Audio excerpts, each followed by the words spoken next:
There's been a lot going on over the past couple of years there. Obviously, we've been doing a lot of work with the habitat restoration and trail development and interpretive signs on the site.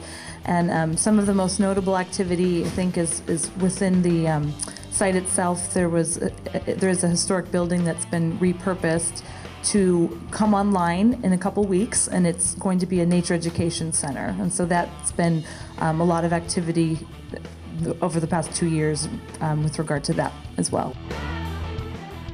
And there is, and I will leave flyers at the table up front here, and we have a long time coming. It's going to be a nice resource, and we're looking forward to building additional programming out of the center as well, and community workshops and things like that. So we are looking forward to speaking with the community more, and if there's any specific requests for workshops, please let us know, because I think there's a lot of neat things that could be programmed from that site as well. It's a great space. And the grand opening is Saturday, May 22nd from 10 a.m. to noon. And please come, bring your kids, bring yourselves, and it'll be a fun day with tours of the center and the gardens, entertainment, and of course the official ribbon cutting at 10 and celebrations. On an as-needed basis, there's different activities that occur. Some is trail brushing to make the trails more passable, so that might be one thing that people have observed.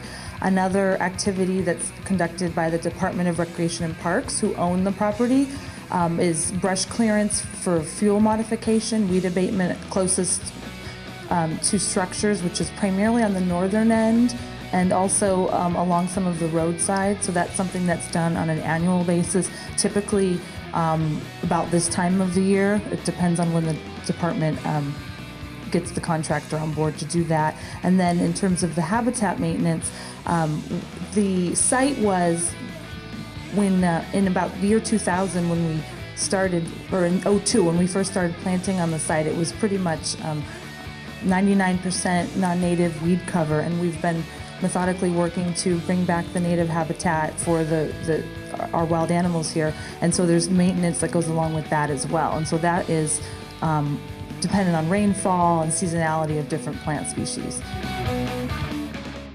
There's lots of ways to get involved, and I'm going to maybe answer this one in a roundabout way, and I'll get to specific dates. But I just really want to encourage everyone to become a member of the Land Conservancy. I think, as we know, with budget cuts in our municipalities and our spaces, now more than ever, it's really important to, if you like it and appreciate it and use it, or even just like knowing that it's there, please join us. We're all in this together, and become a member, and you'll receive our newsletter and updates about information.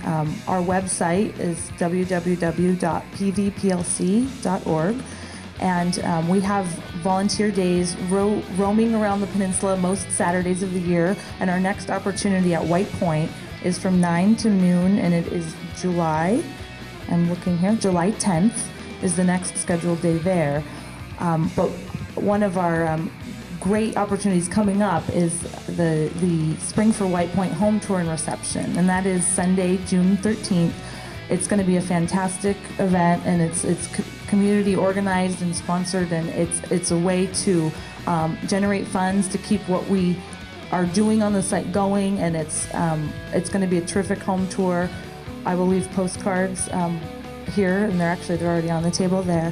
And it's culminating in a reception at the site, a wine reception, and so please participate in that, or encourage folks that you know to do that. And we are also at the Land Conservancy always looking for volunteer support in lots of capacities. So if you've got a special talent, bring it forward. So Department of General Services Office of Public Safety is the entity to contact, and their number is 213-798-4670, and they're the entity to call. Obviously 911 is for emergency, but they're the entity called to report unsafe behavior or illegal behavior or anything like that. If it's more drastic, I guess it would be the police. Yeah.